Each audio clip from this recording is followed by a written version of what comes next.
अस्सलाम वालेकुम वरहमतुल्लाहि वबरकातुहू। एक नए वीडियो के साथ, गाँव की आवारागर्दी के साथ ये मैं कुछ दिखाना चाह रहा हूँ। ये क्या है? लहसुन है, जिसे थोम कहते हैं। ये हर किसी ने तकरीबन लगाई होती है, हमने ख़ुद भी लगाई हुई है। इसका फ़ायदा ये तो अगर प्राइस इसकी बहुत ज़्यादा होती है, लेकिन अगर आपके पास जगह है, हमारे पास भी तकरीबन एक साइड पे जगह थी जहाँ पे हमने भी थोम लगाई हुई है। लेकिन मैंने वैसे चेक नहीं की। कल इंशाल्लाह मेरा इरादा है कि वहाँ जाऊँगा और गंदम भी देखूँगा कि क्लास में जो पानी लगाया था तो गंदम तकरीबन हमारी इतनी इतनी थी। ये आप देख सकते हैं, इतनी इतनी थी। लेकिन पानी लगाने के बाद मैंने दोबारा चक्कर नहीं लगाया। इंशाल्लाह मेरा कल का इरादा है कि कल का व्लॉग मेरा उधर का होगा और देखूँगा जो थोम लगाया घर वालों ने वो कितना हुआ है, कामयाब हुआ है। मैं लेके आया था लेकिन लगाया घर वालों ने। देखते हैं क्या सीन होता है। और इस वक्त जो चल रही है ये बरसीम है। सर्दियों में तुमको पता ही है, गाँव वालों को पता है, ये गाजरें। लेकिन आप वहाँ पे भी मशीन लगी हुई है गाजरों की, और ये मेरे पीछे भी लगी हुई है। बड़ी फसल जा रही है गाजरों की, उसके साथ मटरों की भी फसल आने वाली है। उसका फिर अपना ही सुकून है। लेकिन ये यकीन माने कि मैंने अब तक कोई गाजर नहीं खाई यहाँ की, लेकिन आज लेके आए थे घर वाले। लेकिन मेरा पेट फुल था, मैंने खाना बहुत खाया था। तो इरादा है कि इंशाल्लाह रात को कुछ टेस्ट करूँगा कि नई गाजर और टेस्ट कैसा होता है।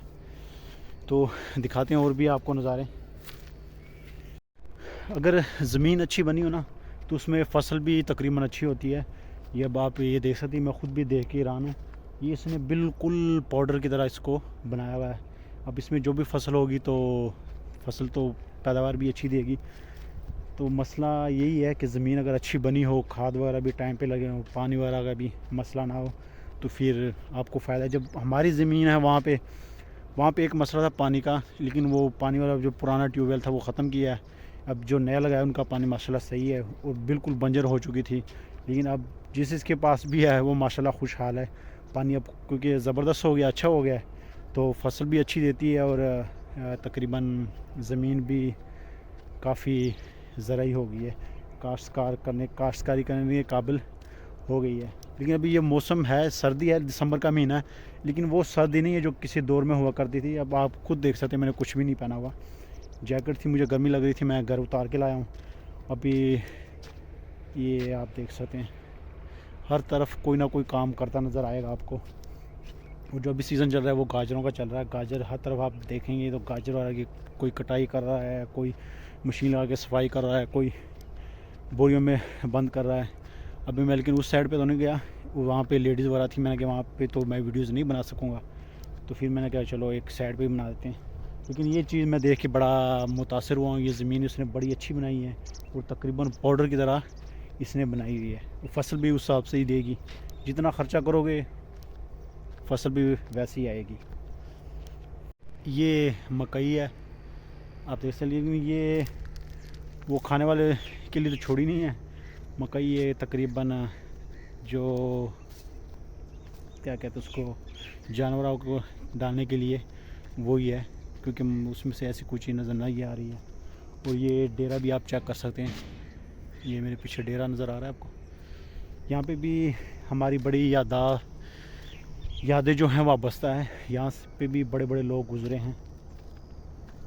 लेकिन हमने तकरीबन 6 बैल लिए हैं और 6 बैल के 6 ही इनके पास ही है, यही परवरिश कर रहे हैं। उसके बाद ये होगा, उस हिसाब से उनका हिसाब ये होगा कि अगर वो बड़े होते हैं उनको हम सेल करते हैं, जो हमने परचेज़ किए होंगे वो पैसे हमें तो मिल ही जाएंगे। बाकी जो मुनाफा होगा वो हाफ होगा, हाफ इनका होगा, हाफ हमारा होगा। लेकिन 6 मैंने देखे नहीं है, मेरे ख्याल इनके गेस्ट वगैरह आए हुए, तो अंदर जाने की ज़रूरत ही नहीं मुझे।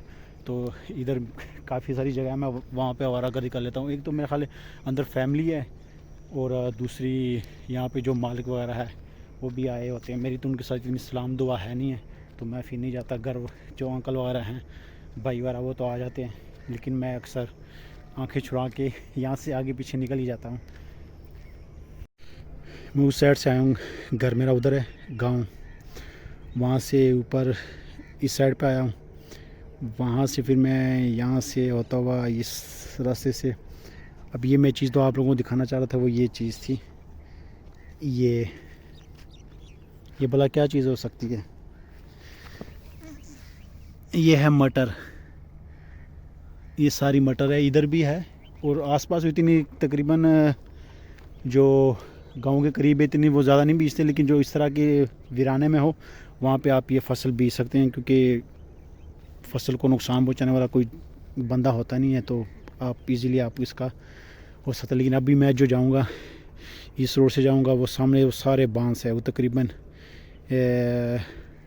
1 मुरब्बा तो होंगे, 1 मुरब्बा ज़मीन है, उस पर सारे ये बांस ही लगाए हुए हैं जिसने भी लगाए हुए हैं, लेकिन उसको अच्छा खासा फ़ायदा देती है। तकरीबन 3-4 साल के बाद कटाई होती है इनकी।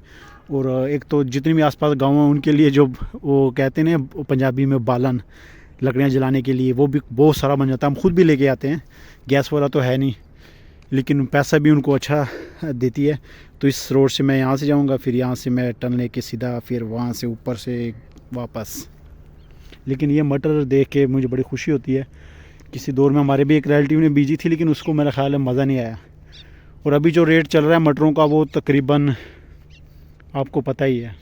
ये लड़के जा रहे हैं वो डेरे वाले, बड़े शरारती है, तो मैंने इसलिए वीडियो में थोड़ा ब्रेक दे दिया, क्योंकि मुझे पता था एक दूसरे की क्लास तो लेंगे। तो ये मैं दिखाना चाह रहा था मटर का जो ऑफ सीज़न इस दफ़ा चल रहा था, मैंने खुद जो पता किया 600 रुपये किलो मटर ऑफ सीज़न, जब भी ये सीज़न था ही नहीं। अब तकरीबन जो मिल रहे हैं 240 रुपये किलो मिल रहे हैं। लेकिन जब ये तैयार हो जाएंगे, और वो भी बहुत सारे लोगों ने बीजे, वो भी मटर हैं, उससे हमारे खेतों वाले के पास भी वहाँ पे भी मटर बहुत सारे लोगों ने बीजे हुए हैं। जब ये शुरू हो जाएंगे फिर तब तक इंशाल्लाह मटर का रेट जो होगा वो 70-80, 60 तक आएंगे। लेकिन अभी मंडी में जो मटरों का रेट है वो बहुत हाई चल रहा है। ये मकई सैर तो काफ़ी हो गई है, यहाँ से मैं अब टर्न लूँगा इस साइड पे वापस गाँव की तरफ। लेकिन जो हमारे खेत हैं वो आप जाएंगे, ये रोड सीधा जाएगा, तकरीबन 1.5 किलोमीटर 2 किलोमीटर के फासले पे हमारे खेत आ जाते हैं। लेकिन वहाँ जाना बनता नहीं है ना, मैं जा सकता हूँ। टाइम थोड़ा होता है कि वो सर्दियों के दिन है और शाम होने में कोई पता भी नहीं लगता टाइम का बिल्कुल ही। तो मैं यहाँ से अब टर्न लूँगा सीधा वापस घर इस रोड से। लेकिन ये बांस है, ये सारे बांस है, इस साइड पे उस साइड पे भी। ये तकरीबन कोई 1 मुरब्बा 1.5 मुरब्बा पे इन्होंने बांस ही लगाए हुए हैं। तो ये भी तकरीबन इस साल तो मुश्किल है, नेक्स्ट ईयर में इनकी कटाई शुरू हो जानी है। तो फिर लकड़ी गांव वालों की मौज लग जाती, जो आसपास गांव है ना सबकी। तो अब ये वापसी का रास्ता जा रहा है। एक और चीज़ दिखाना चाहता हूँ, वहाँ पे जो आम जो गाजर होती है वो तो वो है, लेकिन इस साइड पे और इस साइड पे ये जो भी जिसके पास भी ये ज़मीन ठेके पे ली है, लेकिन ये किसी एक बंदे की है, उसने तकरीबन अपनी सारी ज़मीन ठेके पे दी है। लेकिन ये वो गाजर नहीं है जो आम खाते हैं रेड वाली, ये वो गाजर है जो सलाद वगैरह में यूज़ होती है और चाइनीज़ चावल वगैरह में यूज़ होती है, जिसे यहाँ की ज़बान में लकड़ गाजर कहते हैं, लेकिन बाकी उसमें उसको क्या कहते हैं उसका मुझे आइडिया नहीं है। लेकिन ये भी और ये भी, और इसका जो मैंने सुना ये इसका रेट जो उन गाजरों से ज़्यादा होता है और मुनाफा भी उनसे कई गुना ज़्यादा इस गाजर में है। लेकिन इस पर ख़र्चा भी बहुत होता है और ये थोड़ा लेट ही होता है। ये तकरीबन वो गाजर सारे ख़त्म हो जाएगी तो उसके बाद इसका कटाई वगैरह शुरू हो जाएगी। ये भी और ये भी, ये दोनों ही हैं, ये भी सारे वही है, वो टरबाइन लगी हुई है। तो यहाँ पे घूमने से जो यादें होती हैं वो भी बड़ी ताज़ा हो जाती हैं, क्योंकि मुझे अभी भी याद है हम अपने दादाजी के साथ यहाँ आया करते थे और सन 2013 में उनकी डेथ हो गई थी। अल्लाह ताला उनको जन्नत फिरदौस में आला मकाम नसीब फरमाए। और उसके अलावा भी हमारे घर के ऐसे अफराद थे जिनके साथ हम यहाँ आया करते थे बचपन में, छोटे बच्चे घूमने शूमने वगैरह करने के लिए, लेकिन वो आज इस दुनिया में नहीं है। तो अक्सर उनकी याद ताज़ा करने के लिए मैं निकल आता हूँ। और दूसरा एक तो टाइम पास हो जाता है और दूसरी वाक हो जाती है। घर में रह के बंदा क्या करेगा, एक चारपाई से दूसरी चारपाई में या अपने रज़ाई वगैरह में होगा तो बंदा बाई घूम फिर ले, उससे फ़ायदा होता है, दिमाग बिल्कुल फ्रेश हो जाता है। अब मैं तकरीबन 2-2.5 किलोमीटर इससे भी ज़्यादा तकरीबन मैं चलाऊँगा पैदल, लेकिन इससे मुझे फ़ायदा ही हुआ है। तो मेरा ख्याल है अपनी वीडियो का अख्ताम इधर ही करते हैं इंशाल्लाह इस सरसब्ज़ खेतों में। तो इंशाल्लाह मिलते हैं नेक्स्ट वीडियो में। और नेक्स्ट वीडियो में अपने खेतों में जाऊंगा, वहाँ की शूट करूंगा, क्योंकि महीना तो हो गया कि वहाँ मेरा चक्कर नहीं लगा। तो अब मुझे दीजिए इजाज़त, और दुआ में भी याद रखिए। अगर चैनल पर नए हैं तो चैनल को सब्सक्राइब भी करें, वीडियो को लाइक भी करें और शेयर भी करें, और दुआ में याद रखें। चलो मिलते हैं इंशाल्लाह नेक्स्ट वीडियो में, और तब तक इजाज़त, अल्लाह हाफिज़।